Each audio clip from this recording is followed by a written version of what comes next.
आज सकाळु गजपति जिलापाल कौनसी काम पाई निज गाड़ी रे जिलापाल बासभवन बाहरी जाउथिबा समय ठीक जिलापाल कार्यालय सामने मुख्य रास्ता तथा पारलाखेमुंडी कारागार सम्मुखें हठात जड़े व्यक्ति निज बाइक्र भारसाम्य हराई दुर्घटनाग्रस्त होते। बाइक आरोही को देहरे और मुंडरे जोर आघात लगी।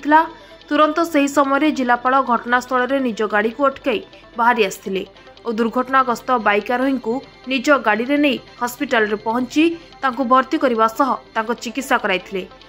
दुर्घटना रे आहत व्यक्ति स्थानीय आईसीआईसीआई बैंक कर्मचारी बोली जनापड़ी। स्वास्थ्य अवस्था स्थिर थिबा डाक्तरखाना पक्षर कहुई। तेबे एभली घटना को नहीं सहर में चर्चा जोर धरी। जड़े जिलापालंकर एभली काम को बुद्धिजीवी महल रे बेस प्रशंसा करा जायछि।